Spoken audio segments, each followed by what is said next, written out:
Hello. That's it? That's how you open? Hello. I'm going to do that every single time. Hello. Welcome to another Diablo developer update live stream. My name is Adam Fletcher. I am the community director for the Diablo franchise. We've got some wonderful people here. We just have Rod. Yeah, well, I'm not part of the wonderful crew, I guess. Yeah. He decided to insert himself as of yesterday, so... what is the power? If you have power, you should use it whenever possible, and I've decided to. So we have Rod here, who is, of course, the general manager of the Diablo universe. Universe. Yeah. I guess that's the best way. All to say things Diablo. Can't use the word franchise. Pierre's not here now. Yeah, exactly. Nice. And of course, we have Chris Leal, lead UX designer on Immortal, and Ryan Quinn. Hi, I'm senior narrative designer on Immortal. So we are actually starting off С двамата от Diablo Immortal за какво са ги докарали? some Diablo Immortal conversations. Also, I do want to mention we're using new fancy mics today. We've been joking around, and I call them the Britney Spears mic. Right. Rod calls them the Janet Jackson mic. Miss Jackson, if you're nasty. Jackson. It's because I'm older. Rod, but is not wearing one of them. It doesn't take a genius to see the size of my head, and the ability to put that little wire around this size of noggin is impossible. So therefore, I've passed. Брат, те също не говоря за Diablo Immortal. But he does have a really good impression of Britney Spears. I am not doing it now. Oh. I am not doing it. Okay, maybe we can get it out of him. I'll knot my shirt later. It'll be good. Maybe we can get it out of him during Q&A. Someone asked that question in Twitch chat. We'll make sure to bring that up during Q&A. And there you go. You're just on the spot, and you have to answer it. So I think it's important that, like, last time you clarified what we were doing was the campfire, which is more of a casual, we're just kind of giving updates. You know, we just want to be able to talk to the community. Yes. This is more of a developer stream, so it's a bit more official. Yes. But one of the things we wanted to recognize, too, is that, like, as a family of games, there's lots of cool stuff happening within in Diablo, and so we don't always want to just be focused on just D4. Anytime there's something big or really interesting happening within Diablo, we want to be able to talk about it. You know, I could imagine we're going to have a season 29 conversation for Diablo 3 at some point in the future. And so one of the things we're going to look at, to do today was not just talk about, you know, we are definitely going to talk about season 1 on Diablo 4. And for some reason, Adam has structured this to be as tantric as possible. We'll get there, trust us, but it's going to take a minute. But what we really want to look at as well is we want to talk about we're going to talk a little bit about what's the preseason before we go into season 1. We're going to talk about, you know, what's going on with D4 today, because we actually have some news about today.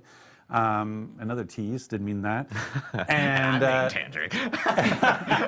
and then we want to talk a little bit about Diablo Immortal, because something pretty incredible is happening in Diablo Immortal, which is in nearly a decade we're having our first new Diablo character class is being revealed. No, and we wanted to reveal it here on this stream. So, you know, one of the things great things about Blizzard is the SFD team, story and franchise, and Blizzard Video, and everything that they do around cinematics. And we thought, how could we introduce a new character class without having a kick-ass video to go with it? So, without further ado, may we present to you the new Diablo character class coming to Diablo Immortal very, very soon.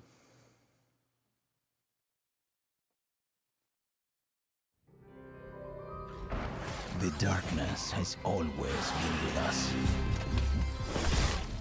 And humanity is right to fear it.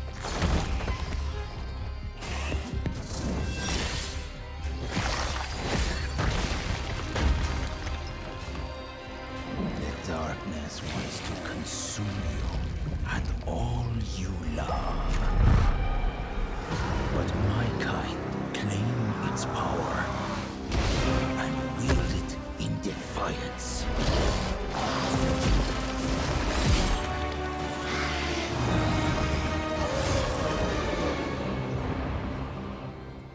Humanity is right to fear the darkness. But I am a Blood Knight. Blood Knight. Fears me.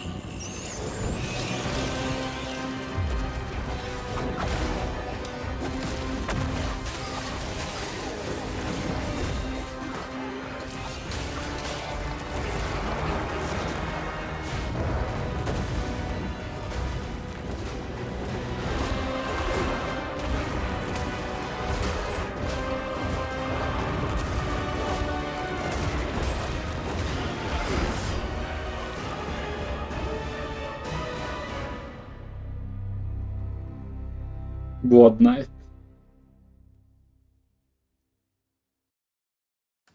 Готин синематика, ма Diablo Immortal няма It's цъкна. coming to Diablo and Diablo Immortal. It's the Помисли Blood чата. Knight. July 13th. It's July like 13th. a little over a week away. Exactly. Всичките There бо. might have been some encoding issues. Exactly. Yeah, I know that some people are talking about there's a little bit of hitching on it and so forth. I will say that we actually do Skip. have that trailer that will be on a blog on DiabloImmortal.com immediately after the stream, so people can actually check it out. It will be on YouTube along with all the details that we're about to talk about. We just like to get ahead of ourselves. That's Sure. all. But obviously, first new class to the Diablo universe in nearly 10 years.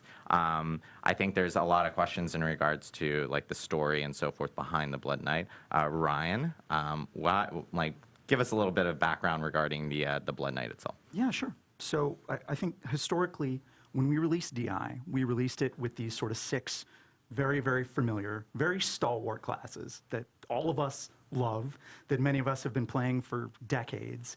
And it's great to kind of indulge in that nostalgia. It's great to get that dopamine hit of playing a classic.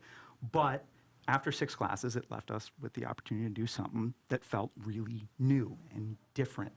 To do a supernatural class that's kind of monstrous, that does things that our other dark classes like the Necromancer and the Demon Hunter don't do.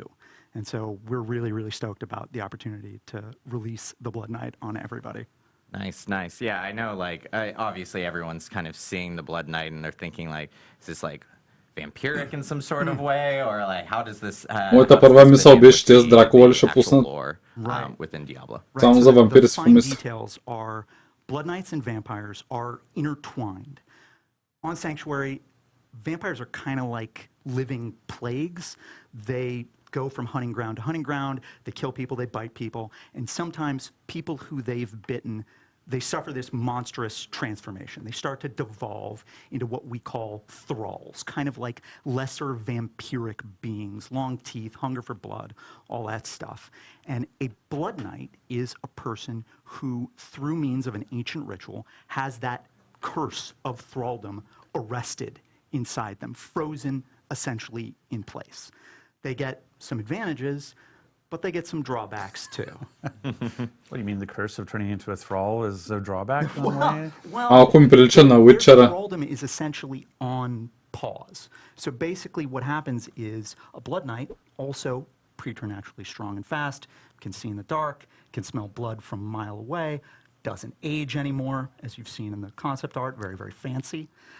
But on the flip side, you know, they have these blood red eyes, they have black veins in their face, Right. makes people uncomfortable. And don't see maybe, why. yeah, I know, right?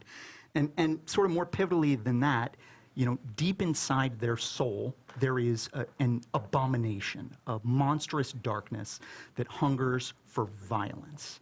And in order to tamp that down, in order to slow their transformation further, they have to perform a ritual. That keepsake that you saw in our cinematic character's right hand, the little thing on the chain. Oh, the chain, yeah. Yeah, that's basically their lifeline. I see. So like a link to their past? yeah. It's got a memento within of the last place that they were kind of truly human. Right.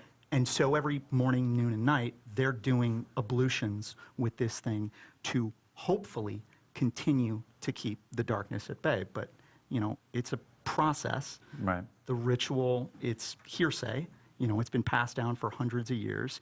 And for basically every Blood Knight, you know, it may fail at some point. All Blood Knights are doomed to one day succumb to their curse. And they don't know if that's 1 day, 1 year. Интересна история, интересна синематика, ма Right, they're very, very long-lived. What they do know, не знам кой цъка Diablo what they Immortal. pledge on, is that they're going to use all of the time they have left Аз няма вляза повече в to него. push back the darkness.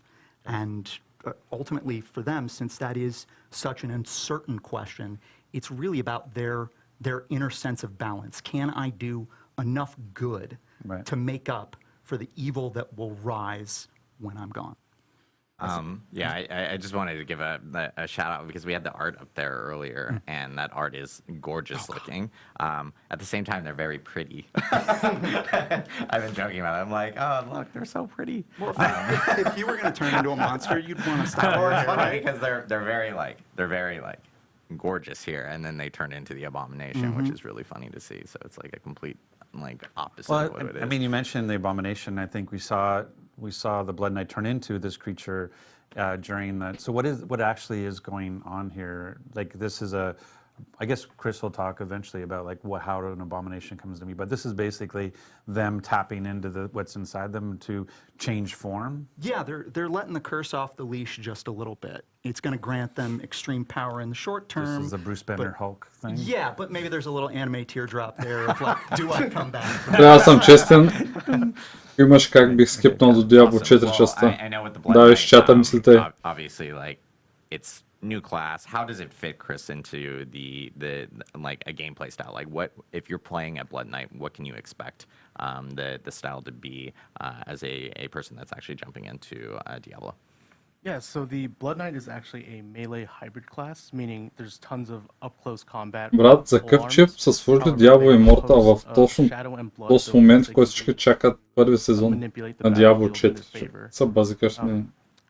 I think the drawback of Blood Knights might be that players that start playing it might feel that their mobility is limited. However, they have tons of legendary essences to help them improve the ability to close the gap on enemies, as well as life-stealing abilities to help them sustain themselves in lengthy combat sequences. Got it. So like in combat more often, close combat, so they're essentially taking more damage, but then they have abilities themselves to actually essentially drain, as we can see, kind of like life from others, essentially replenish their life while they're in combat.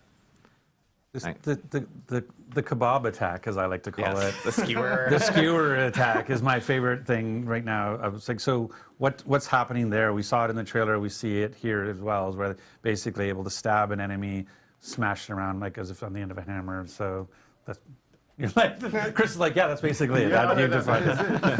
It's pretty awesome. But it actually has a stun as well, right? It's not just the attack on the one thing that you skewered. It actually Skip. It has an area effect. Yeah, so the Blood Knight stabs their polearm forward into the closest enemy, then swings overhead the enemy and slams it into the ground, stunning everyone in a small AoE. And there are also legendary essences that let you lunge forward or actually leap to perform the slam. Oh, nice. Yeah, it's awesome. And then I know, like, of course, with every class in Immortal, they all have different ultimates depending on their primary attack skills and so forth. Like, what kind of two different ultimates can we expect with the Blood Knight? Yeah, I could talk a bit about the primary attacks. The first is Ravage. They're basically swinging their polearm around in a 3-hit combo. And right here is the ultimate, where they become a 5-hit combo with a stun at the end. And Dual wielding polearms, that's Брат, I like. искам да го скипна. And the other primary attack they have is called Shadow's Edge. It's quite a unique one. It's the first in Immortal where in melee range, the Blood Knight will do a slash, and for enemies that are further away, they'll actually throw the dagger forward. And there are legendary essences that add damage over time or make the dagger ricochet. Кога се превръща в този Essentially, изверг от видеото е. clear type of abilities is what I'm hearing. So if you got a ton of mobs in front of you, especially if the daggers are ricocheting and you mentioned piercing and so forth with the ultimate and everything, you can essentially clear out whole rooms with that. So it's awesome to hear. I know, as you mentioned beforehand, tons of legendary essences and everything that are associated to kind of modify skills. I know, and we're even seeing here, this is like the abomination that we were talking about So beforehand. why would I want to become the abomination? What do I get from that? Yeah, so I'll talk about the abomination a bit. The way it works is it is a transformative skill that requires Гледате ли стрима, момчета? Гледам го и е супер тъп. However, it happens much more often, and it then transforms your entire skill Обясняват ми само неща за Diablo Immortal, брат, дето никой не го интересува. followed by two, Аз го гледам, a просто blood rush включих where на the Blood Knight actually точно dashes на forward представлението на Blood Knight и all of откажих. blood, and then there's За a момент си 3-hit помислих, че combo това ще е attack в where четворката. on the last hit they fly into the air and slam the ground, stunning everyone. A lot of stuns. И в четворката ще вкарат, ако си Nice, мислиш. that's awesome to see. Аз The, очаквам да the, сложат някой паладин или Crusader и след това почнат with нови this да update пускат, that's не знам. coming out on the 13th and the Blood Knight itself, and there are like even other Новите components and сложат that Blood are kind of Knight. going to be coming with this actual update. Do you guys have any like really additional interesting. information on? Well, there's ways to play it, right? Like, Yeah. so the things that's really interesting, like I mean, this is, I think having a new character class introduced on basically the anniversary of Diablo Immortal is really exciting. Like, it's a great way to celebrate 1 year that Immortal has been at. It's hard to believe it's already been a year. It's crazy. But so having a new character, but I've been like a whirlwind barbarian for Гаджо намали малко е. and loving that. And so now I'm going to obviously, one of the great things about Immortal is that you can class Трябва да change. ти видя намали So нещо. I can take my Paragon 500 Barbarian. I know that's not high. Thank you very much. I can take my Paragon 500 Barbarian and turn it into a Blood Knight. Yes. Because there's basically three ways. We have the player who's been playing for a year, like myself. We have the new player, and we have the test driver. Right, is the way to think about that. So maybe you can go through that. Yeah, totally. So if you're brand new to Immortal and have never played before, you can play the Blood Knight right out of the gate, create a new character completely free, and start with the main story complete with custom Blood Knight VO lines for all of the main quests. And for players like Rod, who have been playing for a while and want to convert to this class, I'm happy to say that we've made some major improvements to class change. Strength and intelligence will now convert properly. I know it's a huge request that a lot of people are asking for. Yes. Yes, it's going to be great. And also, players will be able to, during the event, change to the Blood Knight on a one-day cooldown and also revert back infinitely. So if you decide you don't like playing the Blood Knight, you can revert the day of. Or if you want to try it again tomorrow, you can go ahead and change back to the Blood Knight. Nice. Awesome. And lastly, I want to talk about the Crimson Plane event. So for Immortal players that are familiar with Fractured Plane, there will be a special Crimson Брат, той Plane цъка ли го event някой where there'll be изобщо? So for the, I mean, I think a lot maybe don't know what Fractured Plane. So maybe just what's the 5-second version of what is Fractured Plane? So Fractured Plane is basically a roguelite inside of Immortal where you're able to try out all of the skills and abilities and build towards 15 levels of defeating enemies just to try out different skills. You basically start with a fresh class, and so you're taking your character. Like I have a very specific build with very specific gear. But if I wanted to go play Fractured Planes, it says, "Oh, you're a barbarian. Here's some random skills. See how far you can get with this," and you build up your gear and stuff as you're playing through this roguelike experience. Yeah. Exactly. And so now for the Blood Knight introduction, you've created Crimson Planes, which is a version of the same experience to go and test drive all the different Blood Knight skills? Exactly. So you'll be able to try out different skills and legendary essences without actually committing to changing to the class. So just try it out, see if you like it, and if you do, there's always class change available. Nice. Nice. That's awesome to hear. So we have, and we have other things like I mentioned that are coming in this actual update. I know that for any new player that's coming in, of course, they can create a Blood Knight, how we mentioned beforehand, customize it, and it's completely free. And then, of course, any existing character can do class changes if they want, or they can create a new character if they would like to do it that way as well. But I know we have like a new legendary gem that's going to be coming in this actual update as well. And then we even have just other like items associated with this specific patch that'll be hitting as well. Full set of legendaries for the Blood Exactly. Knight too. Yeah, and we're actually going to be listing out every single legendary blog, yeah. that is available for the Blood Knight on our blog immediately after the stream. So you guys can check out the cinematic trailer that we showed off for the Blood Knight earlier on that blog, and of course read all the details about what's coming in this update that is hitting on the 13th of July. So soon. It's crazy. We do. We're super stoked. The cinematic is amazing, by the way. I just want to like. Why are you, highlight. for people who didn't get to see it in full frame rate, you're basically rubbing their noses right now. Essentially, like Go watch it again, please. See it in the Blizzard Cinematics team. Amazing team. That cinematic is great. Nothing like seeing blood splattered all over some stained glass. It's Diablo, so it makes perfect sense. It's great. But we are super stoked. So yeah, July 13th is when it's going to be coming out. And then, of course, again, check DiabloImmortal.com immediately after the stream. We'll have a blog up there for people to check out all the details. Congratulations, guys, on the year. It's been an amazing year for Immortal. And I think people who maybe tried it at launch and haven't gone back to take a look at it, like basically every quarter we do major updates and really change the game. So the ability to craft set items, the ability to take your duplicate legendaries and turn that into a currency so that you can make your current legend, stronger, and the way that you do dungeons now, like and the tower, the clan play, like there's just so much else going on. So it's a free-to-play game. If you want to go check it out, just to see all the changes, like I said, there's been in a year. It's to me, it's a completely different game in the sense of the different ways that you can approach the content, which is exciting. But hearing the fact that you fully recorded all VO for the Blood Knight for the campaign, I think it'll be exciting to go back and start over. Yeah, it's about 2,000 lines in total. We've got a pair of really, really awesome voice actors, Abby Trott and Ben Prendergast. Absolutely killed it as the Blood Knight. It's just pure haughtiness and bloodlust and action all the way through. They've got some interesting takes Никой не го on. интересува, брат. I was going to say the name of the villain, our Act 3 villain in Darkwood. Some interesting perspectives there. But yeah, I don't think there's ever really been a better time to re-roll, to start a new run through the main story. Awesome. Well, thank you guys very much, and congratulations. Thanks so much, Rod. We're stoked. На мен ли само And ми we're се going to струва be една идея now switching over to по... D4 content. We're actually going to take По like a хомо, really short break because we got to трябва swap да people се- in. Ми This им room's прилича only so на big, на Witcher-а. and we also need mics off of people. Какъв Witcher, бе? But Twin we're going to Light, be всичко, swapping in Witcher, into our да Diablo беше 4 Witcher, segment. да. So we'll see you На here него ми in a прилича. minute or Назва на so. Twilight, не на Twin Light, а Twilight. Ако не е друго, поне синематика беше добър.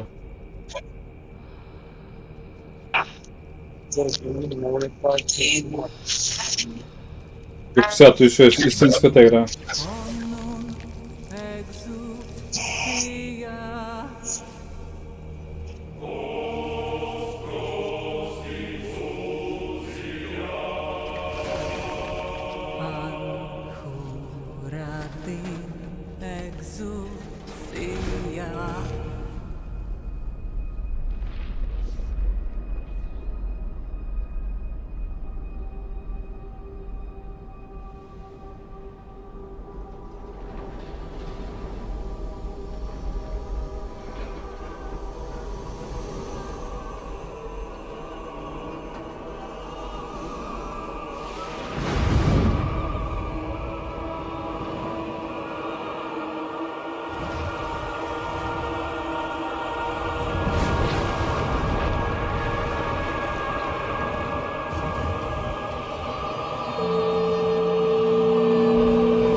May we fight true in His holy name.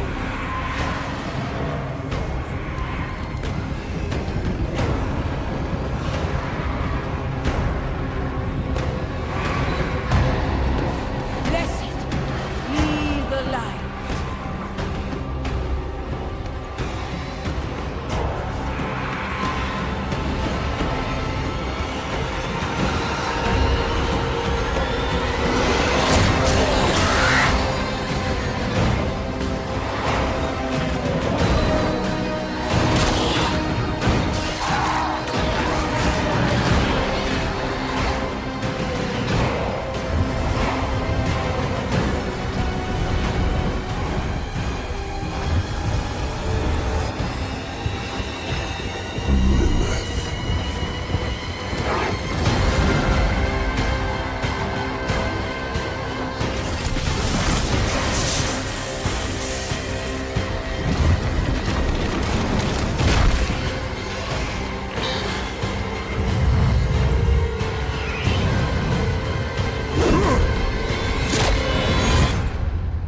I have returned to hell for you. Не го ли гледахме in-game metric. And we're back. What happened to the awkward hello? You're supposed to go, Marco. hello. That's going to be my intro I'm for technically everything. not back. Wait. Well, you are technically back. I mean, you were in other streams and other Той ни го times. пуснаха просто да се разменят. Oh yes, Yes. Tim is new. Да, Tim да. also has the Окей, best voice in the world. Wow. So Tim is just going to talk for the rest. Брат, Wow, good. I didn't prepare for that at all. Maybe you should с трейлър още 6 пъти да ни го пуснат. Очаквах нещо много да има. We are now joined by our wonderful Diablo 4 developers. We have Tim Ismay. May I introduce you? Hello, Tim Ismay. I'm one of the lead producers on Diablo 4, specifically focused on seasons. I say that because if you ask me questions outside of the seasons context, I have no idea what's going on. And you said plural. You said Wait, plural. there's more than one season. More than one season. There is more than one season. That's going to be, we're revealing that. Or that's job security right there. I'm actually just asking for it. Wait, we're supposed to be thinking about job security? Damn it. And we have a familiar face. Joey P.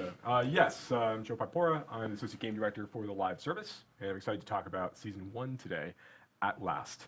But first. But first. Oh, but first. That's right. Because Adam has built everything possible to talk about except the season. Right, We can never start talking about seasons until we talk about something else first. But there are cool things to actually talk about. Correct. We, obviously it's been a little over a month since Diablo 4's launched. It's only been a month.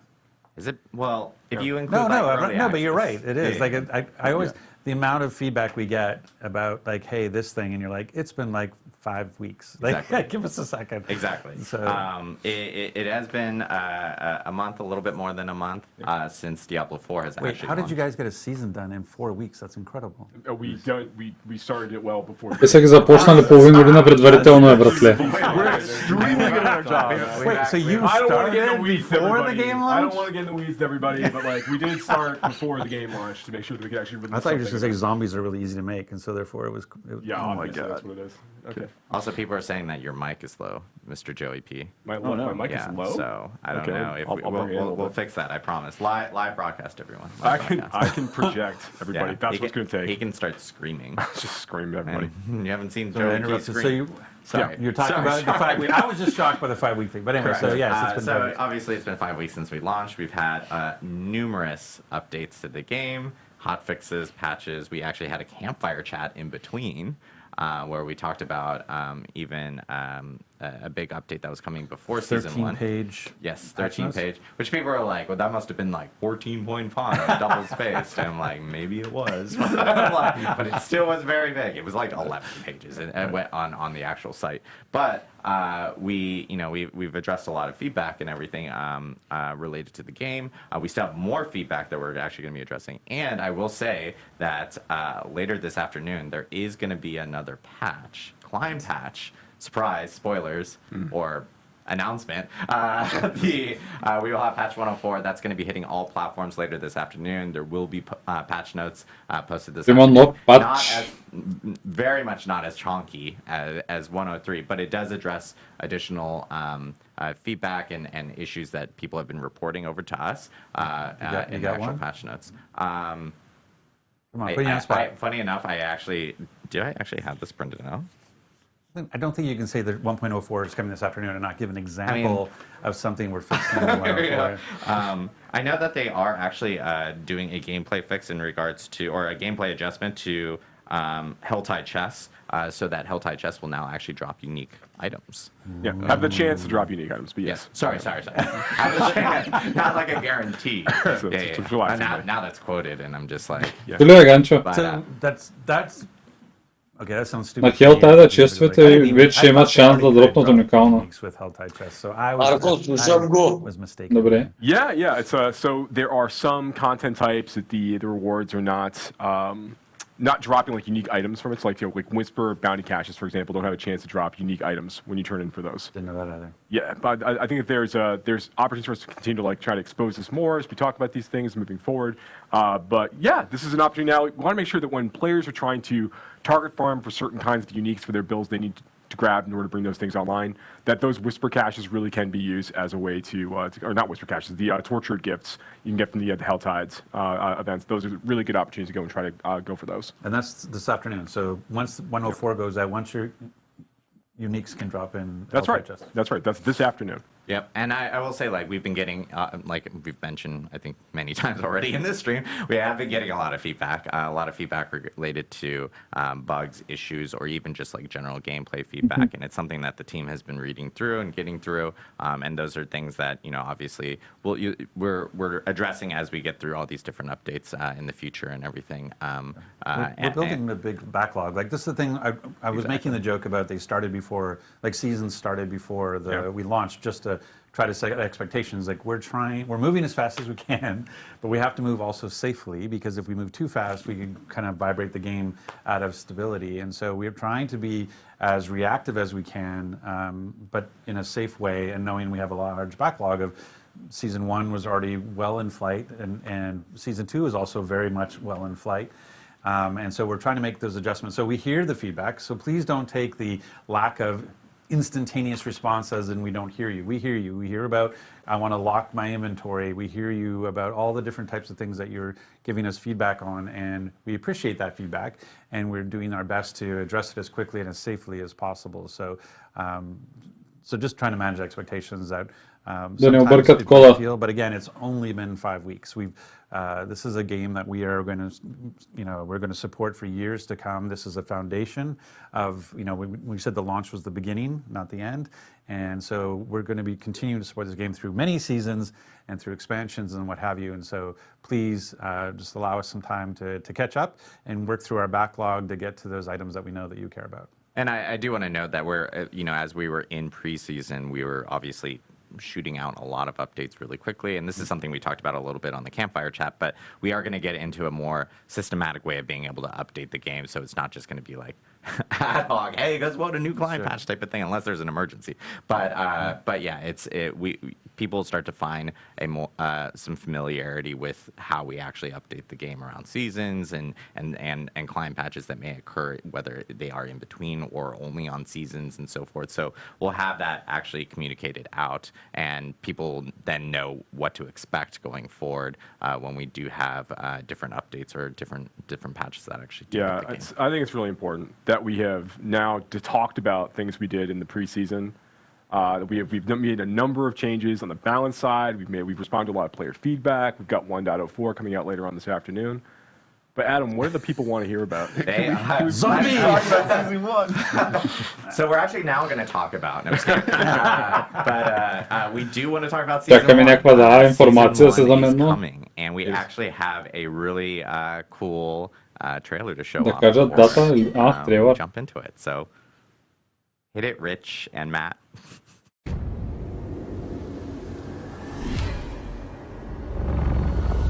I am writing to you because although a great evil is receding from Sanctuary, a new festering curse now spreads its corruption across the land. More dangerous, more malignant than I could have imagined.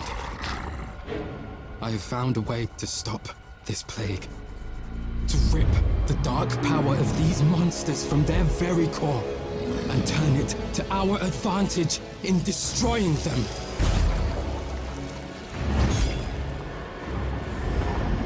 But I cannot do this alone. My allies have fallen. My strength is dwindling. The malignant are relentless and without mercy. I need help. I need you.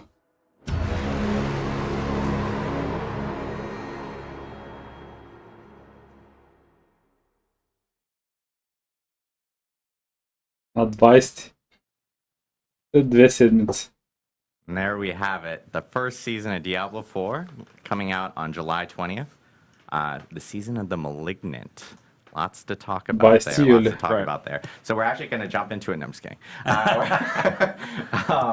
But obviously, a lot of people want to know what's going on. Сега ми е интересно колко струва, да ми кажат $30 за сезона и да се тръгна. Something was corrupting Sanctuary. I guess Tim, Joe, explain to us what's going on now. So season 1, the season of the Malignant. So our very, very first season in the game is going to basically take place after the events of Diablo 4. So after the redacted and the redacted have happened and the player has finished redacting the redacted, once all that's out of the way, that's when things are really going to kick off in the world of Sanctuary, kind of step off from that point. And there is a new threat that's basically emerged in Sanctuary. There's this malignance, there's this corruption that's begun to spread throughout the hearts of the creatures throughout the world, and that's everything from beasts to humans to demons themselves. everything in between, can be corrupted by this malignance as beginning to take root and fester inside inside people. And it's basically kind of like it's changing them, right? It's turning them into these bloodthirsty fiends. Effectively, they're going out and trying to destroy everything. And it's threatening Sanctuary at a very, very, very high level. The player's going to come across a new character that they're going to introduce to over the course of the season named Cormond, who we actually saw in the trailer there. Cormond is, yeah, there he is. Cormond is an ex-member of the Cathedral of Light. He used to be a priest of the Cathedral of Light. And he's taken it upon himself to start trying to dive deeper into this new malignant threat that's risen over the course of these days following the events of Diablo 4's main campaign. But he's finding himself maybe a little out of his depth.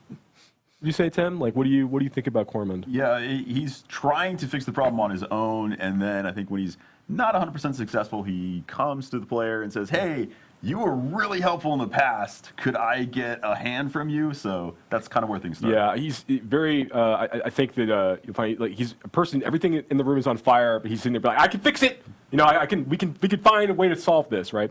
But he's a great new character that the player get introduced over the course of the season. But that's really just where things kick off. You know, and players will start the season of Malignant actually in Kyovashad, and they're going to gain access to like the beginning of the story of the season pretty much right away.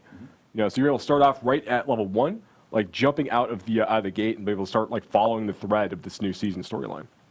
Да, то ще е продължение към сторито или някакво допълнително стори с... into the season afterwards. We're going to get through the season information first. Yeah. Well, then I know people are really curious about what happens to my current character. How do I think about that transition? But we'll get to that after we get through the season details. Yeah, that's absolutely right. So that's the kind of like the high level, like what's happening in the world of Sanctuary. Theme, right? That's the theme, we have a seasonal theme with a seasonal story, but like what about the mechanic?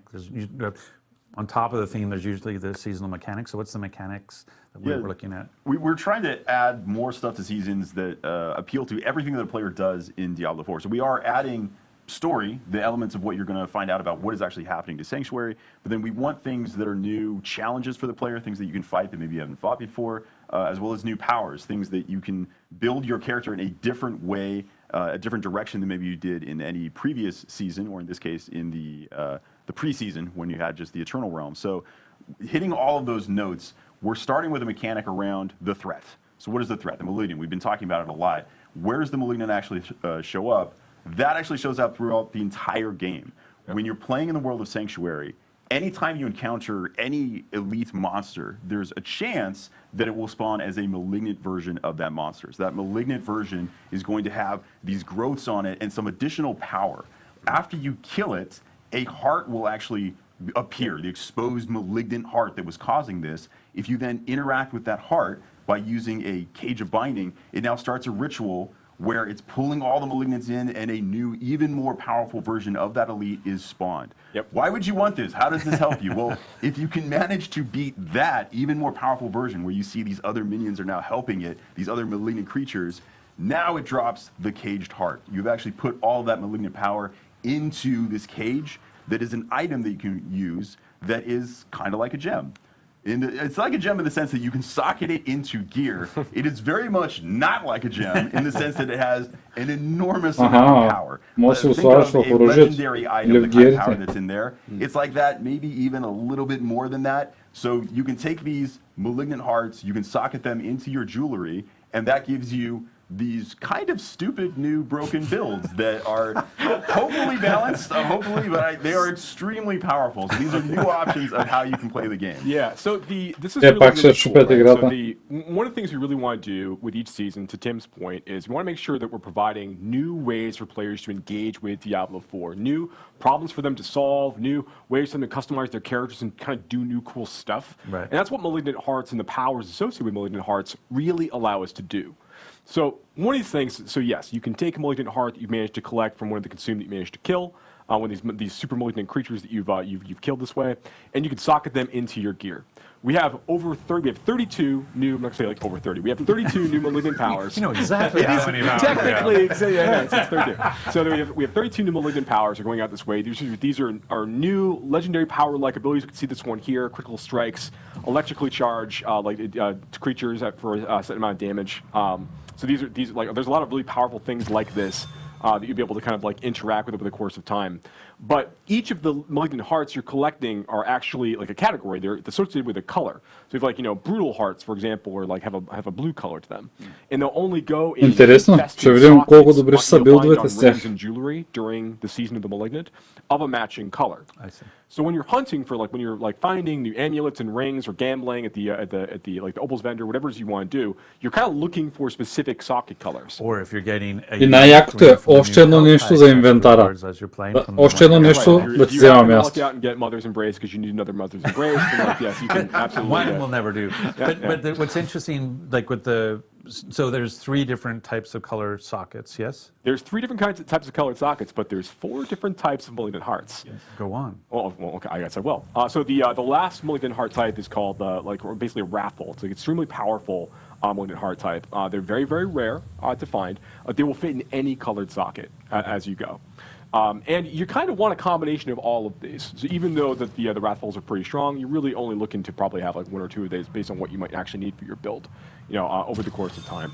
So it's fun, really want to be able to experiment with, again, creating these different problems for players to solve, different ways for players to engage with things, and really change up that experience by virtue of adding these new powers. They're going to unlock different builds potentially for classes, to Tim's point, and just basically be like a really fun, exciting new way for players to kind of inject new power into the experience. But you're looking for so can the jeweler, when the jeweler right now can add a socket to, a piece of jewelry? Yeah. Are they able to add colored sockets, or are those only you can't found? choose the color, but anytime a ring would roll with a socket when the season of malignance starts, it's always going to have a color associated with it. There's not you couldn't get just a regular jewel socket But even a jeweler created one? Like a ring with no socket, when I do the jeweler, it'll be colored? It'll always be an infested socket in this way. Got it. Yeah. But that's true for unique. So if I'm looking for I have a unique ring, like you talked about, but I want the blue version. I could find a unique with the red socket, and I could find it with a yellow socket. So I'm looking for blue. So there'll be multiple versions of the uniques as well, right? That's correct. Yeah. So fun new stuff to look forward to. And that's just, we showed in the video earlier, the player fighting a malignant creature. There's a chance for, as Tim pointed out, there's a chance for all kinds of elites out there in the world to be malignant in nature, which makes them a little bit more powerful. But then when you kill them and you go and you actually use the Cage of Binding to capture their heart, then you fight that super consume, the consume version. It's that's gonna be buffing nearby monsters. It spawns a bigger combat in that scene. There's more to look forward to, and those get tougher and tougher. And you want to fight higher and higher level versions of those in higher world tiers to get even better versions of those hearts. Yeah, so you can get stronger versions of the hearts as you get further into the game, and you might be thinking okay, does that mean the old, the crappy hearts that I got earlier, are those useless? You can actually break those down at the crafter as well to get a crafting material out of them that allows you to craft new items, including invokers. So invokers are something that you can use a little bit further on once you finish the campaign of Season 1. You will unlock the ability to go and use these at a specific place called a malignant tunnel. So if you are trying to... That's also the name of my colonoscopy. Okay. There we go. And it's a serious thing when you're over 50. You should know that. That's a good point. So if you have a malignant tunnel, you should get yourself checked out. So in the world of Sanctuary, when we say malignant tunnel, we mean, hey, I'm a player and I actually want to get more of these parts, but it's just a random chance on elites out in the world. Where can I potentially find more of them? There are these malignant tunnels. So there are actually places across the world where the malignance is manifesting in these new dungeons. So if you specifically want to go find more malignant hearts, you can hunt down these tunnels. You can go in and, hey, there are more malignant there. So there's a higher chance of finding malignant monsters there. And if you want to guarantee it, man, I really need a very specific type of malignant heart. How do I make that even more likely? That's when you take your crafted invoker, you go all the way to the end of a malignant tunnel, and you can use it on a malignant outgrowth. When you use it on that outgrowth, it now spawns that specific type of malignant that's going to have the color associated with it. You kill that, and you're going to get the specific heart. So there's a little bit more targeted farming you can do as you approach the end game of Season 1. Actually, I have like, if go to the C video, it will be able to show you going into an Evoker event where you can go in and sort of, which I've heard called the turkey baster from hell, basically, is what an Evoker looks like. It does kind of, yes. That wasn't the art direction on it, but yeah, that's where we ended up. So yeah, at the end of these Malignant tunnels, you're going to find that there are these masses of malignants that you're going to be able to go and interact with, and each of the tunnels has a few different ones that can potentially spawn different colors of malignant outgrowth that can spawn from those. So it gives you those opportunities to go and like really target farm, as Tim's pointed out, like certain kinds of malignant hearts as the player's progressing through the experience. Yeah. So when we show, like we were just showing it, technical show the one you were just showing, because that was the Invoker event. So basically, there's a growth. You get to the end of the tunnel. Yeah. You're able to set basically, essentially, you're requesting a monster of a particular color. Yes, you're saying like, I want a blue heart. A chance to get a blue heart by trying to defeat the blue monster. Yes. That's right. And some of these, are, like particularly later on in the experience, like the most powerful hearts you can get are going to be delivered from things like these. Си избираш какъв цвят са падне и биш такъв цвят моб. Basically, they use an Invoker on the one of the pods. That's right. Yeah, the outgrowths from this malignant mass. Which then creates a blue monster for you to fight. You have to take that down, which will then. So does this one go through the same mechanic where I have to kill it, try to capture heart to kill the harder thing? When this thing pops up, after you kill this one, you don't actually have to capture it. You're fighting the powerful version of it like immediately. That's what I was asking. Yeah. So you don't have to do 1, 2. That's right. Got it. So that's nice. So it's kind of a little like the sigil crafting, where you basically, I've got a bunch of stuff I'm not using right now.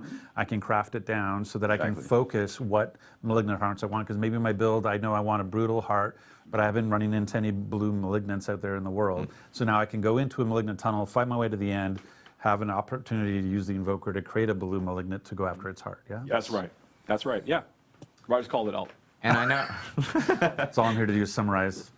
That's good. He's like, I will take everything you said, summarize it into 2 sentences. And I know, like, obviously with the story and so forth, there are like a new boss and so forth associated with it. We're not really talking about the boss. We're not redacted, but yes. It's worth calling out, There's new boss monster for players to fight over the course of the season. There are new legendary items for players to collect this season. Correct. There's our legendary powers. Нови легендарки, нов бос, добре. Items for players to collect. Нови уникални. The unique uniques. Thanks for that. Those are not just in the seasonal realm, though, right? Are those things that are also showing up in the Eternal? That's right. Those will also show up in the Eternal realm. So exactly. Yeah, if you're a player who's like really trying to continue to progress your character in the Eternal realm, there's now a few new items for you to go try to hunt for and use to kind of augment and change your build. This is the moment where I can do the producer thing. Yeah. So you probably saw it before on the screen when we looked at the cinematic. It was awesome. And we said July 20th. Oh my God, there it is. The day it's coming out. We are actually putting out the patch a little bit earlier. So just for awareness, so everyone knows, you're going to see your game patching on July 18th. That is all of the stuff coming to you that is going to turn on July 20th. Balance changes, the new items. So July 18th is actually anything that shows up on the Eternal Realm is there right away. If you just want to continue playing the game as normal on your existing characters or a new Eternal character if you want, July 18th, the new legendaries and uniques that they were just talking about will be available to you on the Eternal Realm, as well as any other improvements, balance changes, rewards changes that we've made. Those will be there right away on July 18th. July 20th, the season turns on. 18 юли, който цъка I think it's like going back to managing expectations. I think one of the things we've been trying to be really clear about. Може да види легендарките и уникалните новите преди тия на сезона. Той искаш да ми кажеш? Like we've been trying to use phrases like it's a new quest line. Working with Corman to solve the malignant is a big, is obviously the journey you're on, but it's not about the Aneria Slilith journey. It's not extending that story. It's sort of a side story inside the open world. It just takes place after the events of Diablo 4. But you're absolutely right. This is a new self-contained story within the season of the Malignant, which is great because it just gives us it affords us a lot of opportunities to tell an exciting story and to create like these new big features to kind of go along with that and support it. So as I'm playing through that now, it would be amazing if there was some way to sort of track my accomplishments through the season. I don't know, maybe some sort of journey, perhaps, you would want be track, really... You want to track your seasonal journey through some kind of feature. I don't know if I could tee that up any higher for you. We went from golf to went from golf to t-ball really fast. No, absolutely. So this is obviously with season 1, where we're going to bring out the season journey feature, which I know we talked a little bit about on stream before, but I guess it's worth maybe calling out and maybe a little bit more clarity. Hey, look, it's this, but without redacted all over it now. That's right. Yeah. So this is no top secret. Yeah. So this is the battle pass introducing as part of season 1, and then going into here you'll see the season journey, and again, so the season journey is separated into 7 chapters. And like these major chapters, and each of those chapters has a number of objectives inside each of them in order to allow you to progress that chapter. And you don't have to do all of them? You don't have to do all of them. You have to do a subset of them in order to advance to the next chapter. So I think it's really cool. So like objective to objective, you're going to be earning favor drops, which can be used to fuel your battle pass, which we'll talk about a little bit more in a minute. Yeah. But you're also, for your chapter completion moments, you're getting big drops of that favor that's going to be used like an experience point value for your battle pass. But you're also going to be getting some like item rewards, and importantly, you're going to be unlocking new legendary aspects, ones that you can't normally get through the Codex of Power, through like dungeon completion, and also many of our new legendary aspects we're adding in the season. If you're playing in the seasonal realm, you can collect that for your Codex of Power by going to the season journey. So it's a great way for you to introduce yourself to some of these new things as you're kind of playing through. Yeah, I love this. Like, one of the things that's hard about, for people who know Diablo 3 and its sort of journey... Hold on, wait. Do you love this? I love this. Oh, that actually feels really good to hear. I love this. The notion around, like, I like the fact that the subset aspect of it, because I know there are certain things. I'll pick a stupid example. It's like, maybe I hate sellers for some reason. I'm a seller hater. And so I never want to complete a seller. Then the fact that I can advance chapter 1 to go to chapter 2 without ever doing what lurks below, I think that's great, because that's like, I find you get into situations. I have other games where they're like, you must do this thing that you really don't want to do in order to progress. And the fact that I don't have to do that here, that I can choose a subset of things to continue my progress, I think is really smart. Yeah, I think it's really good to hear. It's one of the things we really want to do is make sure that like the base example of this is like, we really like letting players use our fields of hatred as opportunities to kind of like progress their characters inside of the season, but we don't, and we want to include that in the season journey, which is the PvP content in the game. But we don't want to make that like a requirement that you must go do this content in order to progress your season journey. We want to give players the option to do this if they choose. Да можеш PvP да прогресираш Battle Pass. And I think you're going to call it out in some other places, is that it can be confusing to players initially that you go to this Battle Pass screen, you click on the Season Journey button. Do I have to buy the Battle Pass to get this? No. Everyone has access to the Season Journey. This is a base feature that everybody is engaging with. Actually, everybody has access to the Battle Pass too. You're engaging with, even if you never pay a cent, you are engaging with the Battle Pass. You're getting free stuff. In the seasonal realm. In the seasonal realm, yes. Ron has always reminded me, in the seasonal realm, this stuff exists. There is no season journey if you're not in the season. That's very important. It only exists there. There's no battle pass out. Да, сплатиш сезона. Correct. So yeah, that's essentially the way the season journey works. Those final objectives. И може би сезона идва с Battle Pass, като сплатиш. You can get some like special like cosmetics, like special like title and things at towards the end of that path. So we're excited to see players like engage with it and for us to continue to support it in future seasons. And so we saw that the season journey grants you a lot of favor to go towards your battle pass, but you also earn favor just out in the world killing stuff. That's right. Anything that's like killing monsters, completing like whispers and dungeons and things, like all of these things will be earning you favor as you kind of play through the season. Right. So anything that's getting you experience points is a chance to give you that favor as well. So if you have never played the campaign yet, like you're about to buy the game for the first time with the season, for example, right? I'll be like, okay, I'm going to roll a seasonal character. I'm going to play the campaign. The fact that while I'm playing the campaign, I'm killing stuff, and I'm still earning favor. Like, this stuff is still sort of progressing in the background, right? That's absolutely correct. I just won't run into any malignant until I finish the campaign. That's absolutely right. But you will, as you play, if you make a new character, to your point, Rod, on the seasonal realm, and you're playing through the campaign, you will be earning favor as you're killing monsters and doing things during the campaign. But a lot of those, and you can also progress your season journey, but some of those objectives might require you to go and interact with season features that aren't available until after you finish the events of the Diablo 4 main campaign. And that's probably one of the big things to be clear about. I know we're going to talk about the transition later, but in terms of getting access to the mechanic, the idea of talking to core men, capturing malignant hearts, having rings with colored socket or jewelry with colored sockets, that stuff all takes place post-campaign. That's correct. And so if you haven't beat the campaign yet, you're not going to run into these seasonal mechanics. Yeah, you won't fight malignant creatures, for example, while you're going through the campaign. Трябва да минеш цялата кампания реално, че да ти даде новите неща и новите механики. Talk about this, and we keep saying we're going to talk about this, and then we talk about it anyway. But like, so I would say, like, you know, one of the things you can do to get ready for the season is to make sure you finish your campaign playthrough. Diablo 4, jump in. You can choose to skip campaign when you make your new seasonal character, and dive right into the seasonal story and content immediately. And that's forevermore. That's one thing we tried to say is that once you complete the campaign on one character on your account, one character, for every season moving forward, for any character you create moving forward, you can skip campaign and start off in Kyovashad level 1 off. Well, and you know, not always Kyovashad, but yes. Is that the only thing that we can be doing to prepare for we should get to we should get to the battle pass. So the favor, so you have favor flowing because you're playing the game. You're playing the game because you're doing your season journey objectives. You're getting even more. I was going to say you're getting more, and the favor is really flowing because I'm completing the season journey objectives, and so that favor is feeding into your progress on the battle pass. Whether you've chosen to just have the free battle pass or whether you've chosen to upgrade it to a premium battle pass, correct? That's absolutely correct. So can we go back to the screen because I think it's one of the things. What we highlight here is essentially part of the thing is kind of a, you know, we use the term. Why would I want? One of the reasons you would want to complete the battle pass is you could look like this. And by completing the battle pass in terms of the mount armor, the armor that the characters are wearing, and so. Did you want to talk a little bit about kind of this stuff? I mean, so one of the things that's really cool about a lot of the items in the battle pass, there are these really exciting like armors to chase for the characters.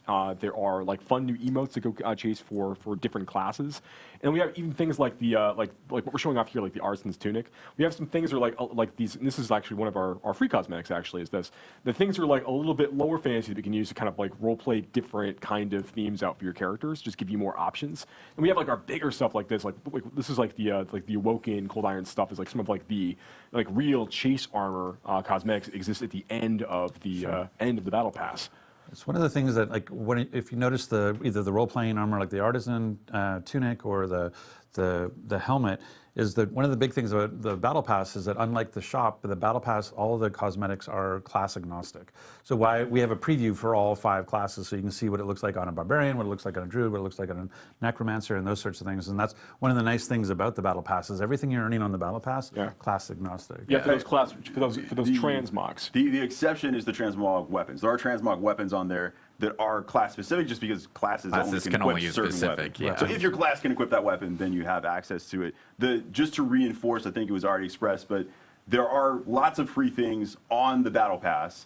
If you pay to upgrade it to the premium battle pass, what you're gaining access to are a bunch of additional cosmetic things. So the only thing you're getting access to by paying is that additional cosmetic unlock. So there's really, really cool stuff, some on the early end, and then especially on the tail end of it, that's what you're buying into. But the free version...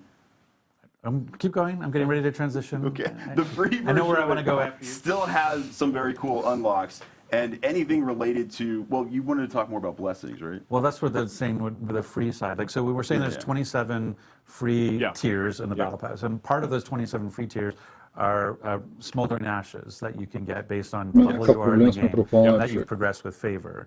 And what do those smoldering ashes get you? So these smoldering ashes the player will collect at the battle pass are, as you called out, like they're on the free track of the battle pass. You need to be you have a character of a certain level in order to be able to actually use them. So they're kind of like, you know, they're rate limited that way. We'll take those and you'll be able to use those and apply them to the seasonal blessings system. Right. And here, okay, we can actually finally reveal all of these. So here are the places where, as the player is collecting these ashes, they can invest them here to give all of their characters on the seasonal realm kind of like this advantage able to carry through. So whether that is like, you know, bonus to like XP earned from monster kills, like we call out here, or things like boosting the duration of all elixirs that you're using over the course of the season. Right, and you can looks like I'm assuming that, I don't know if it's linear or not, but if I would assume it was linear, I can do it 4 times at 15%, so like 60% duration on elixirs, you know, in terms of that particular, the earn or prolonging. That's right, yeah. We want to make this just be an extra little fun little thing for players to chase as they're going through the season to kind of, you know, help them like boost their characters up a little bit more quickly as they kind of get deeper and deeper into progression through the season and give them a few different advantages to play with while they're playing through. So if I were to max out with my Smoldering Ashes, they're like earn or prolonging is where I want to invest my Smoldering Ashes. I can basically take my 30-minute elixir and make it almost a 50-minute elixir. So getting that 5% XP boost. Maybe for me, it's the extra 200 thorns and the 200 armor. Okay, that's really cool. Yeah, and give you boosts to like get more opportunities to earn like the or better malignant heart drops. Те дали остават за всеки герой или всеки герой трябва да се ги Who's дигаш. in the seasonal realm because it's part of the free track. Yes. And they are limited based on. They're also limited based on level of the player, so that even if someone were to use tier skips, even though they might get to the tier that says free smoldering ashes, it doesn't actually unlock until you get to the level requirement. Yeah, for like for example, like the first ash that you unlock in the battle pass is I think it's tier 8 maybe. Tier 8, yeah. And it has a level 40 character requirement as an example. Just to make it really, really clear, like you will be able to use this in time, but immediately like you need to continue to progress your character and like, continue to level up, and then you'll be able to use that accordingly. Got it. Yeah. Okay, so I can kind of do my little summary thing. So basically, what we said, so we have a seasonal theme of the malignant, which has the mechanic of capturing malignant hearts and putting it into jewelry.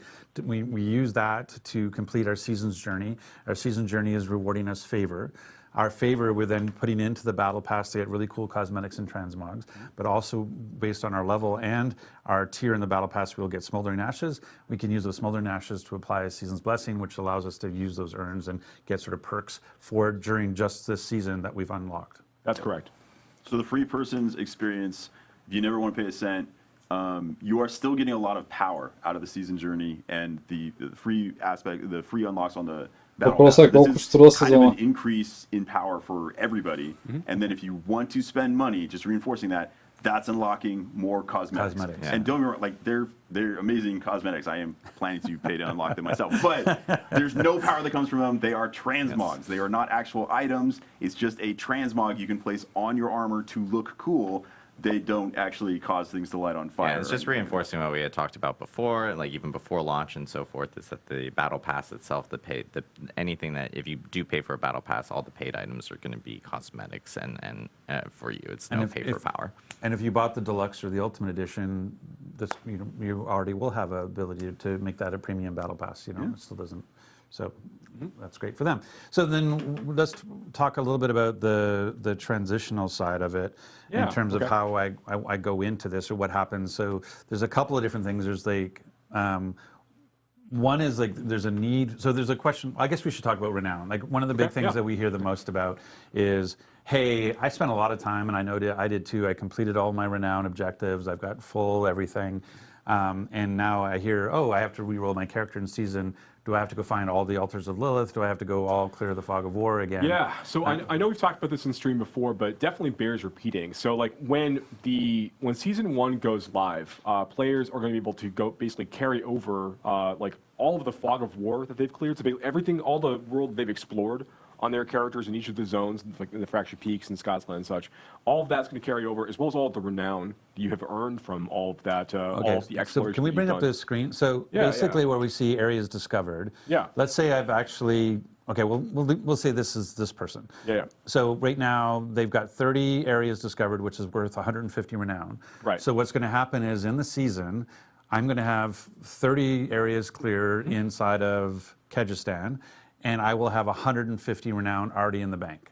And it will have unlocked whatever 150 renown will have unlocked. Все пак ще трябва да се преиграват някакви неща. So you're going to have that, and you're also Заради going to новата have история, вероятно. altars of Lilith that you've got from your partner So the same thing here. So I will have 12 will be appearing on my map immediately, and I will have 120 renown in the bank with my other 100. So I'll have 270 renown already earned, waiting for me to claim when I fire up the season. That's absolutely correct. So these are the advantages you get to start with, and like if you look at like all of the renown you can collect from discovering all of the areas and from getting all of your altars of Lilith, it's going to get you in each of the zones, basically through the first 2 tiers and a little bit of the way through the 3rd tier for each of the zones for renown. So you get to start with, like if you start at level 1 on day 1 of the new season with a brand new character, you'll start, and you've done all of this work with your previous characters and previous playthroughs. You'll have 5 skill points to play with, and then 5 extra potion charges. So you'll be at sitting at 9 potion charges. At level 1, you'll have 5 skill points and 9 potions ready to go. Absolutely. You just claim those things down, you're good to go for the season. And your map reveal. And your map reveal. So that goes back to what Tim was teeing up earlier. When we think about, hey, I'm excited about the season, I want to prepare for it. I've got, what is it? It's the 6th today? Today's the 6th, yes. So I have 14 days. 14 I have days. 2 weeks. what should I be doing in these next 2 weeks? And so one was, I better get the campaign done because I really want to complete the campaign, fight the malignant. But now, like, if you had places to go to, like, dig deep on clearing the fog and dig deep on finding the altars, because those are going to carry into this season. Yeah, all that stuff will carry over with you. Okay, so then, Tim, how do I think about, I've got 5, 6 alts, you know, my characters right now in the Eternal Realm. We're talking about carrying over progress based on your, how do I ensure that the progress, like the most progress character, it actually impacts my seasonal character? Like, yeah, Tim, tell us. It's a great question. For various technical implementation reasons, we do actually need you to log in on existing characters to kind of self-migrate some of your data with this. So this is something that we implemented based on player feedback that we got. So we put it in as quickly as we could. It is in for Season 1, but what we need you to do, once Season 1 comes out, actually once the patch comes out, you don't even have to wait until July 20th. You can do this on July 18th, which is when the patch goes live.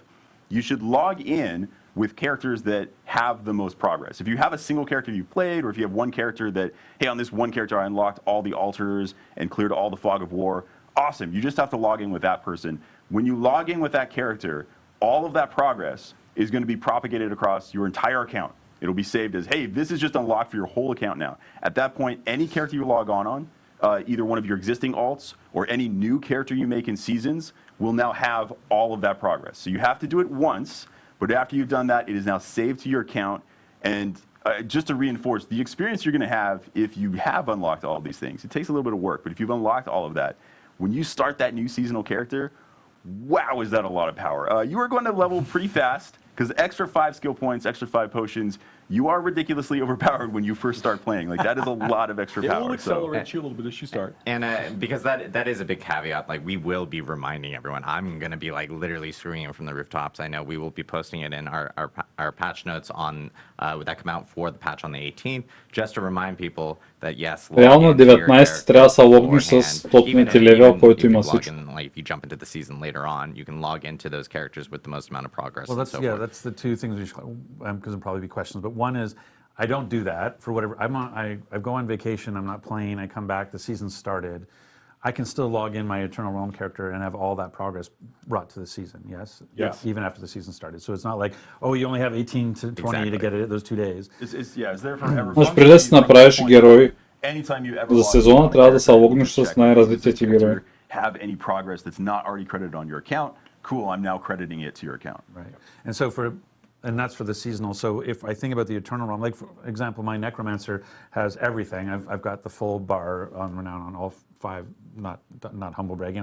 That's a point of fact. Humble bragging. Not humble bragging. Absolutely. So for the next 5 minutes, we're going to talk about so this. let's talk about how good my Necromancer is. No, but all I'm saying is I have a Sork that has not had the same level of progress in the world. So after the 18th, when I log in my Necro and all that progress gets put to my account, when I go to log in my Sork next, even on the Eternal Realm, my Sork will now have all the progress that my Necro Correct. has. Absolutely. That's exactly right. Yeah. And let's say, like, you know, just to dive really deep into this. So let's say that you've got, I know, you've got 2 different characters. We should do some sort of dev stream where we can talk and go deep. That's true, actually, yeah. So let's say you've got, like, 2 characters you play. Like, one has done everything in the Fractured Peaks, has uncovered everything in the Fractured Peaks, and has uncovered, like, all the altars level both.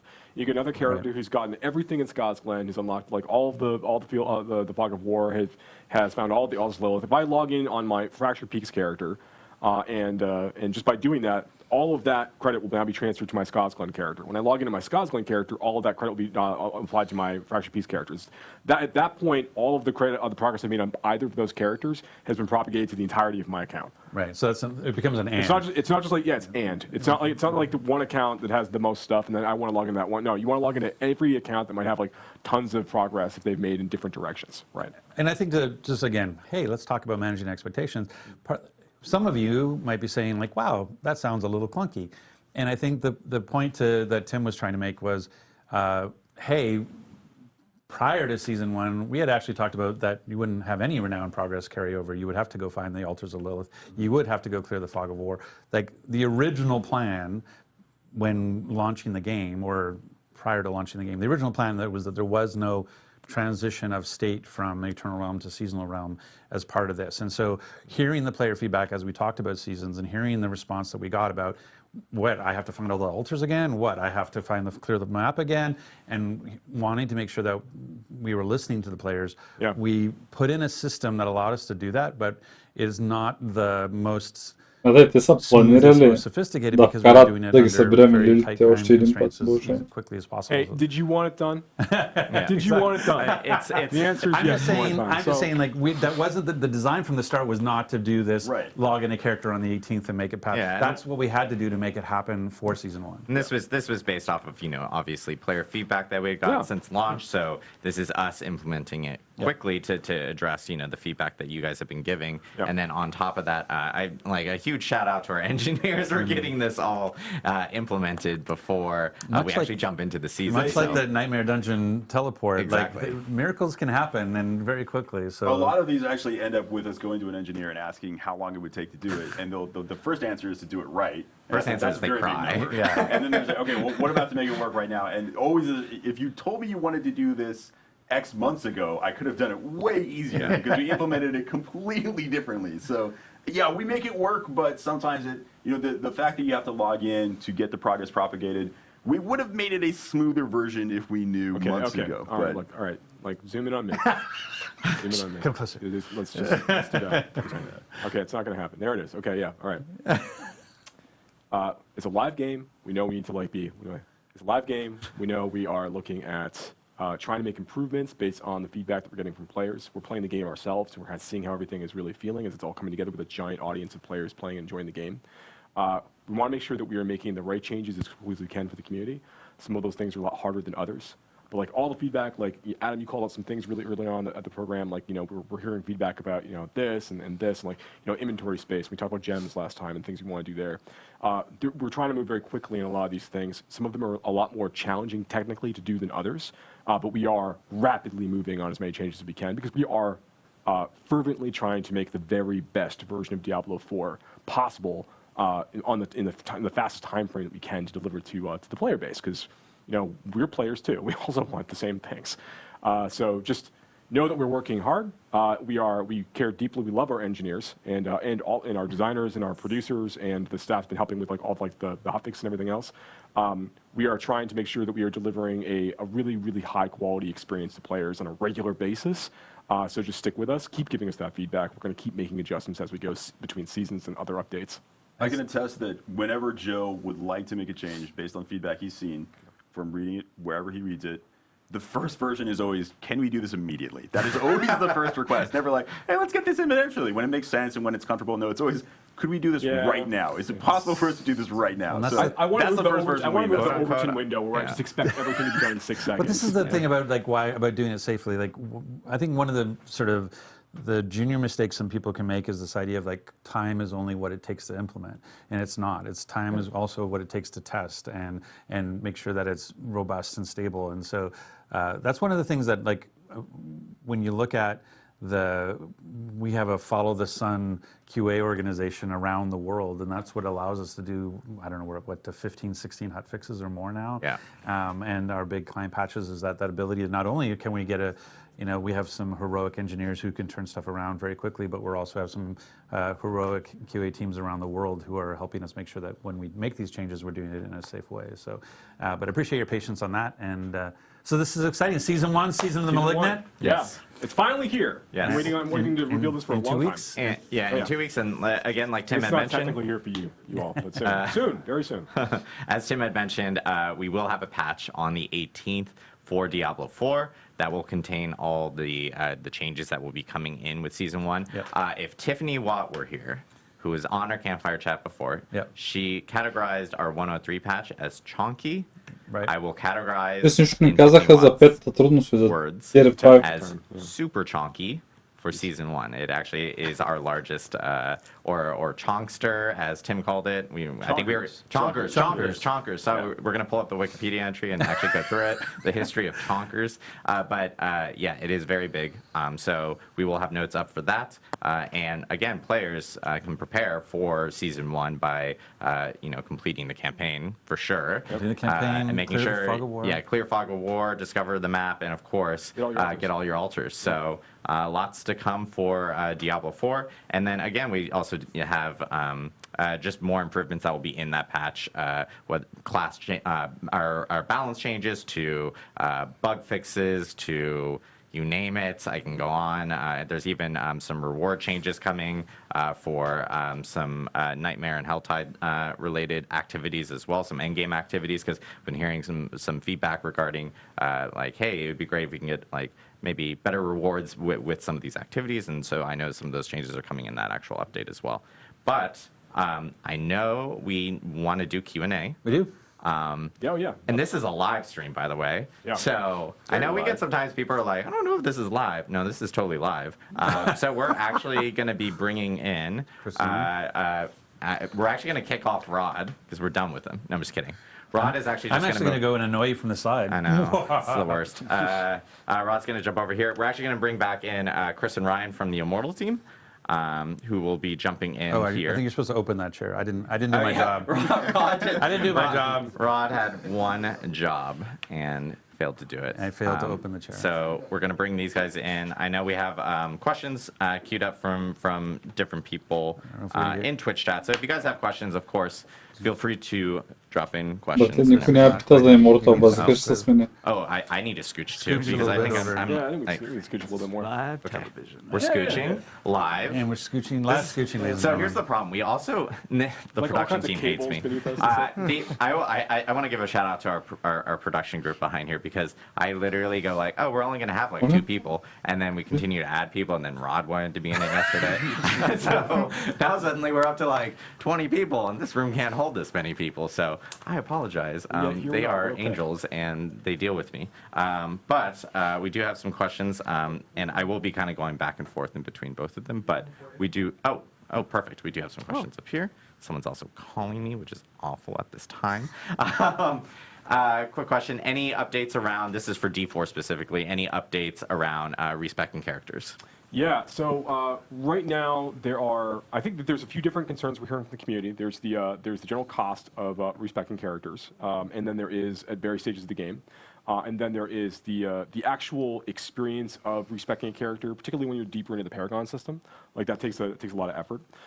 So we have longer-term plans on the user experience side, like on the menu side. Things we want to do to improve the flow of allowing players to respect their characters. These are things we're actively investigating. We have designs for things we're looking to add into seasons in the future, but we don't have a date that we're committing to. Нормално, човек, ти левел in terms of the actual 100 трябва да респектнеш целия парагон, we're ужасно. evaluating things on like the gold economy, and we're taking a look at like what players are doing on a regular basis. We're not making any fundamental structural changes to today at this time, but we are, because we're satisfied with where things feel like in the 1 to 50. One thing we will be adding, though, is as part of seasons, there's now a new reward that you can collect as you're going through the season journey at the end of each season, called the Scroll of Amnesia, which once you collect a Scroll of Amnesia, you can use that one time to basically reset the entirety of a character all in one go for no gold cost at all. So these are going to be like pretty fun things to bring back with you to the Eternal Realm if you want to use for future playthroughs or for that character or another character. So we want to make sure that we're like slowly adding a few of these as the player's progressing through the experience. Kind of make that a little bit easier for players to go through. And that Scroll of Amnesia is everything. It's all your skills, all your Paragon, everything goes to 0. Yeah. Awesome. For Immortal, we have a question from, I'm reading everyone's names, 8 Miles West. How much will the Blood Knight cost? I know we covered this early on, but if you guys want to reiterate. The Blood Knight will cost nothing. The Blood Knight is free. It's free. So if you're a new Immortal player, or you're a existing Immortal player, you can literally jump in, start playing the Blood Knight on day 1, which is on July 13th. So, and of course, you can play through the campaign, and we had mentioned that it has essentially custom VO and everything associated with it. That's right. For D4, I should be more prepared with these. That's usually that's a safe statement all the time. Is you should be more prepared. We have Rod judging me off screen right here, and I'm just like, it's awesome. Perfect. Little side story real quick. So we have a thing in design called design armor, where like as you're about to like talk about an idea with someone, you're like, this might be a really bad idea, but and that's you putting up your shield saying, this is my design armor. Saying, I know that this might be really, really bad, but we're talking about it anyway. So yes, I should probably be more prepared, but here we go. That's your design armor. Question from Fig Larna. You committed to saying the names. I know I did. We don't want anyone to suggest that these are not real questions. Yeah, from Fig Larna. Will seasonal mechanics be added to the Eternal Realm after the season ends? I think that's something we didn't actually clarify fairly well. That is a great question that actually gets asked internally as well a lot. Like, hey, this is awesome. Are we going to keep it around forever?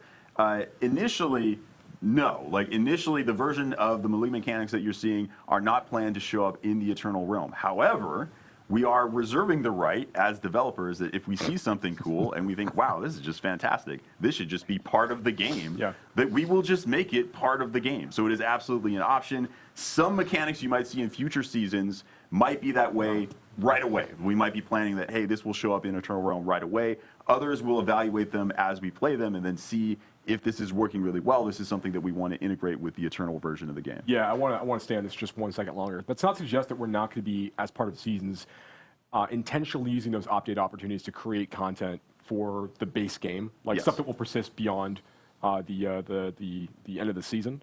But we really do want to hone in on the idea that we're like, Malignant Hearts are very powerful, as we talked about before. They're really, really cool. They're very exciting. We can't add something exciting like that every season if it's expected to all last, because the game's going to be a complete mess. Right. So we're not going to do that. What we would end up needing to do is all of those things would be extremely incremental in terms of what they offered to the players over the course of time.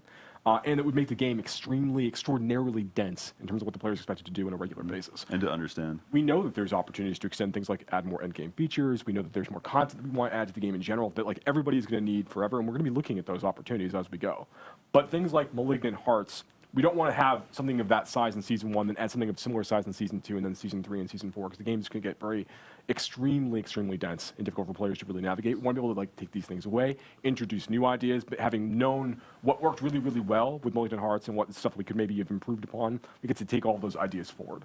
It's also part of the cool factor of the season is that when you're going in, these Malignant Hearts, it's there for the season. So even, let's take a player that, let's say, doesn't like to play alts except of the same class. I just love playing Barbarian. And, you know, I have 3 different Barbarians already on Eternal because it's the perfect class. If you're a big rogue player and all you play is rogues and all you do is build rogues. There might be a lot of those too.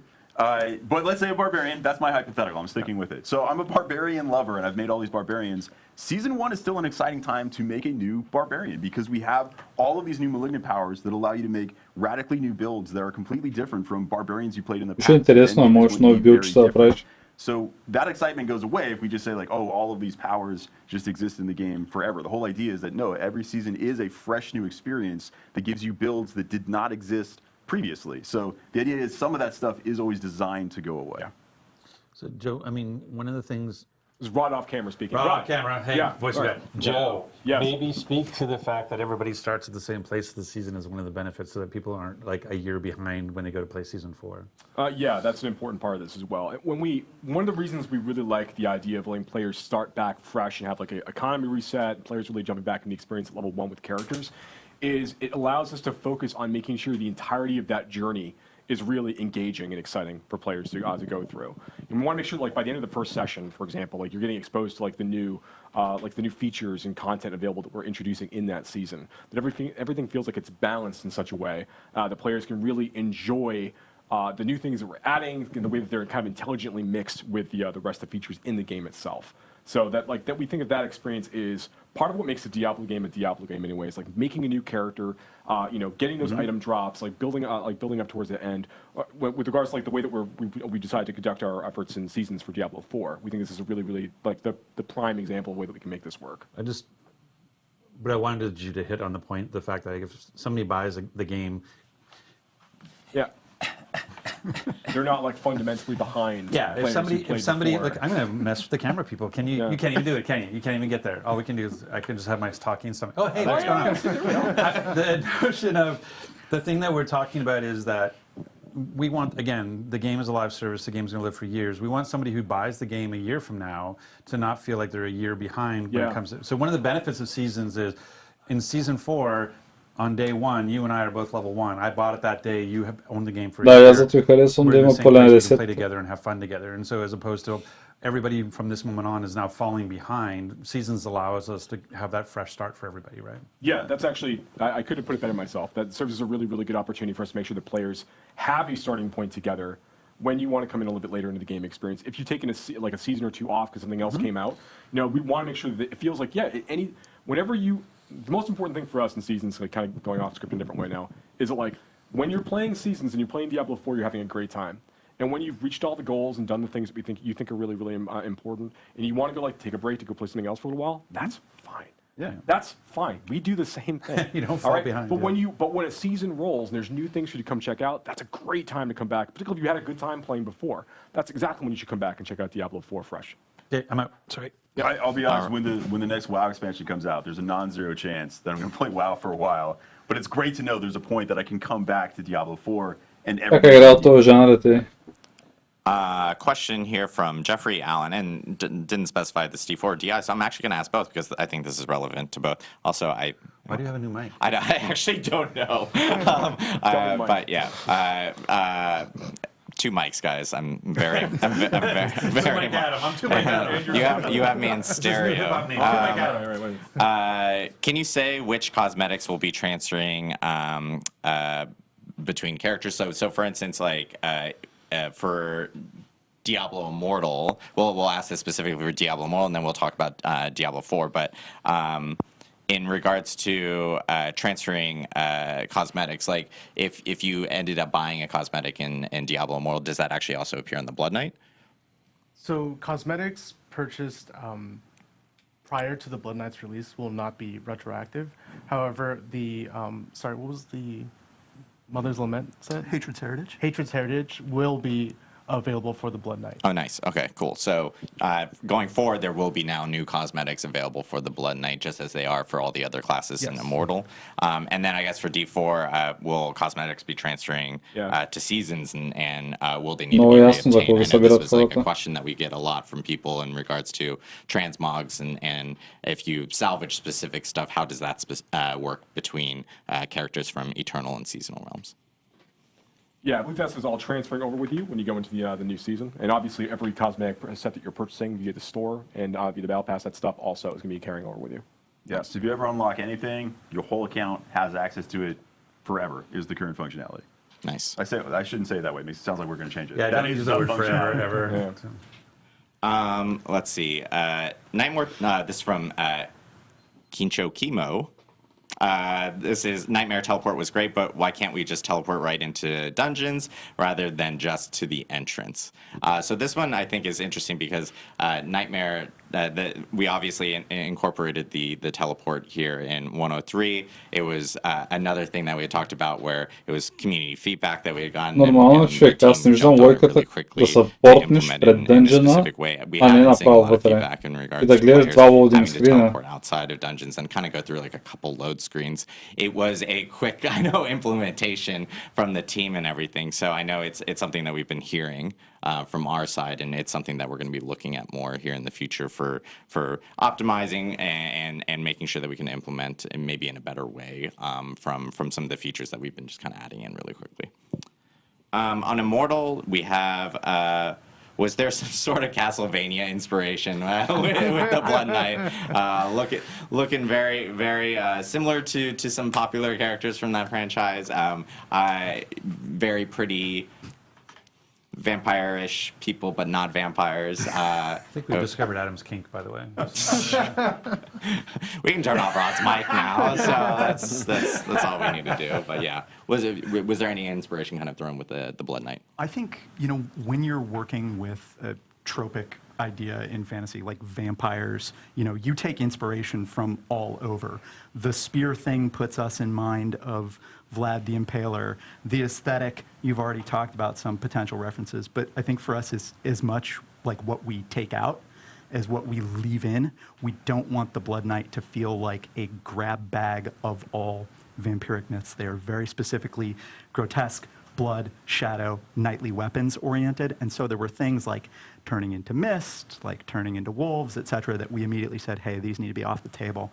And so in that regard, I think there's a lot of familiar that we're channeling, but there's also like a very dialed in identity for the class. Awesome. Everybody knows that it's necromancers that turn into mist.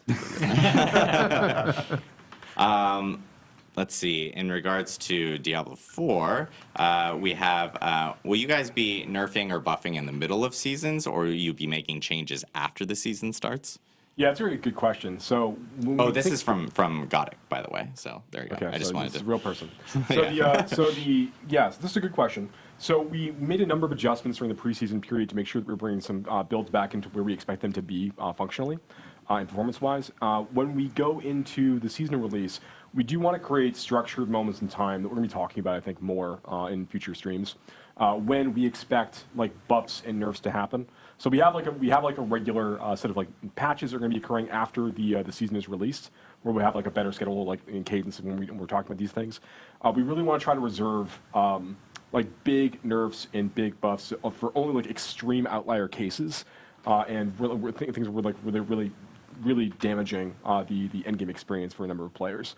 So we want to try to keep that more constrained, and we also want to have just fewer general like off cycle balance updates and things.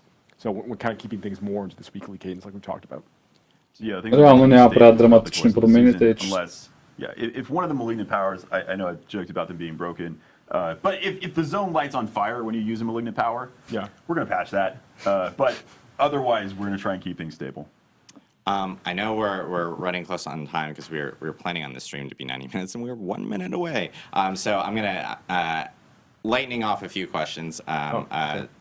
A big question within chat is obviously about stash space, which is something that we kind of just talked about a little bit earlier. I'll say real quickly though, like we definitely hear everybody about this. We are talking a lot about what we need to do with this. We've got good plans of things we can do to improve the situation.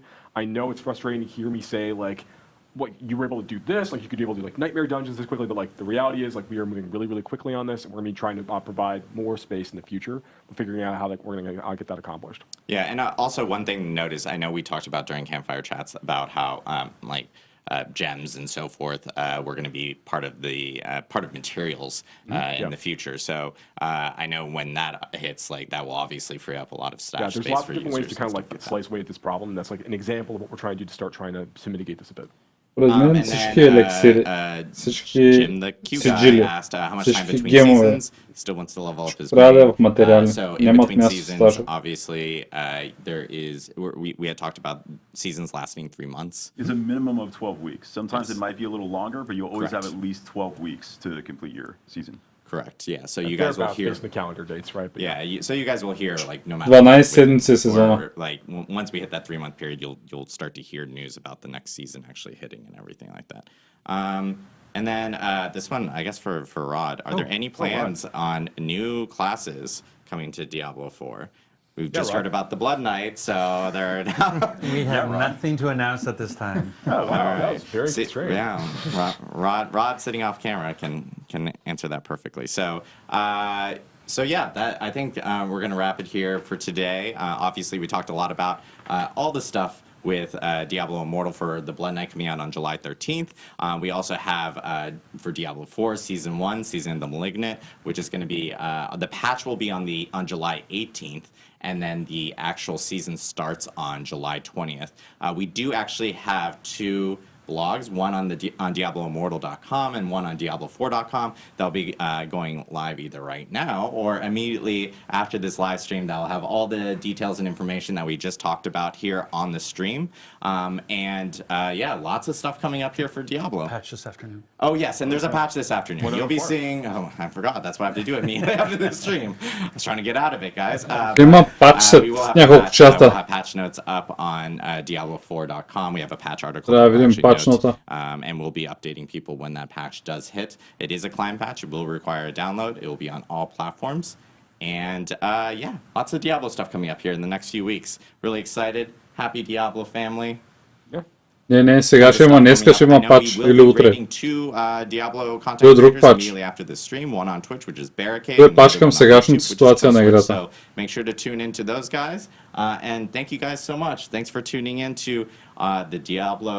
Едното от нещата, които ще сложите на Helltide'овете, да има шанс да се падне уникално от Sandus. We hope you have a wonderful weekend. Thanks, everybody.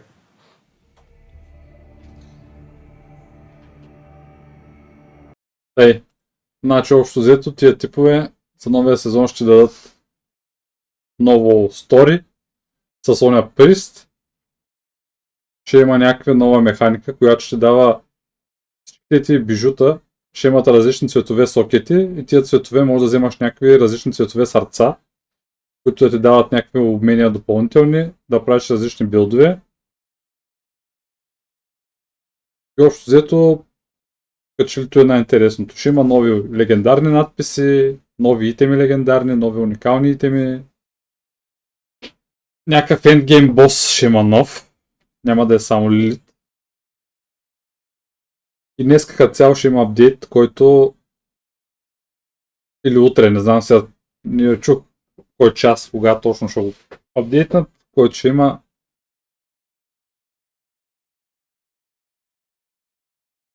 до 20 юли. Какво да правиш Диаблото ми? Да се опиташ да убиеш Лилит. Друго някакво правиш до 20 юли. То е на 18 юли, като излезе новия патч, на 19 всеки трябва да се влезе с 100-ния левел герой, с пълен разкрит мап с всичко. Всичко, което е направил към Ренална, да му остане за сезона. Тъй, че, защото на 18 по някое време ще яде да изтеглиш първия сезон и де-факто след изтеглянето трябва да влезеш с най-развития си герой. Де-факто аз трябва да се вляза с Ролга на 19, за да може на 20, като излезе сезона, да имам максимума бонуси. И то е. Ще може да скрапваш там, да салвиджваш тия сърца, мисля, и с тях някакви други неща да правиш. Има с някакви нови неща, ама разбирай, че те този сезон те са го направили преди половин година, човек. В смисъл, то направим преди половин година. И е планиран и е направен. Те няма как сега да направят някакви промени на нещо, което вече е направено преди половин година. И заради това е трудно да правиш промени като цяло на нещо, което е завършено вече е готово за пускане. И тъй. Общо взето. Ще го видим какво ще е. 2 седмици.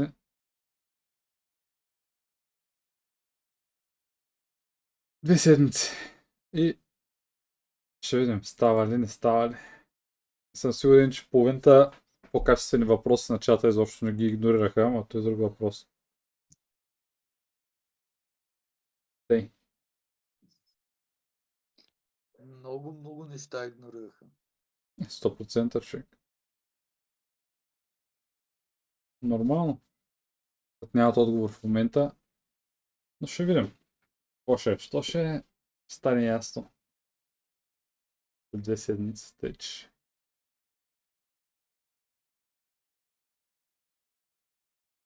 Нищо. Ето виж, Чичо Сашко вика. А вампира, Гостей, Диабло и Мортал, кой го интересува? Да, ама.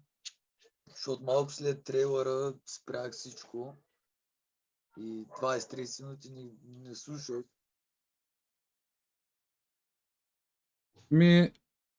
Новото, което е, нали така, ще вкарат ново стори, нали ще има някакво продължение там, което е като сайт стори някакво, дори няма да е продължението на битката с Лилити и Нариус.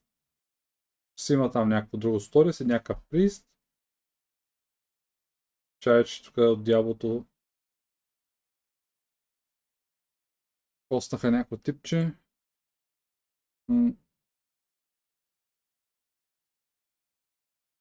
Рахса вече гледа някакви работи. Общо, че има нови итеми, нови аспекти, нови уникални, нови механики. Тъй, че е интересно. Те даже в сайта на Blizzard.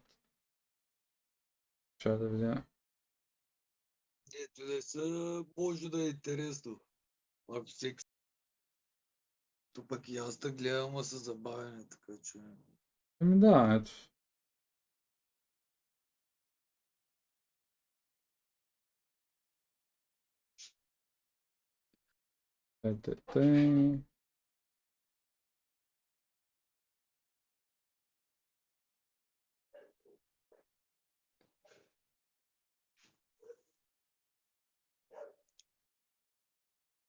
Обяснява, че ще има такива сърца различни цветове, които може да си ги слагаш, да ги сокетваш на бижутата. И ще има 32 вида сърца. Тях ще могат да се правят някакви различни билдове. И като ги взимаш тия сърца, ще мога да ги скрапваш, да правиш някакви тунели, където мога да фармиш такива сърца. Други мапове, цели. Ето го и че Малигант Хартс. Какво според тебе е той?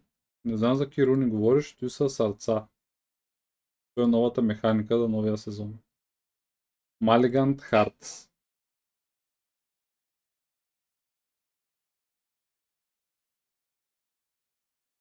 И те могат да се фармят най-добре в някакви Малигант тунели, както и такива могат да правят от различни елитки, дънджени, каквото там биш.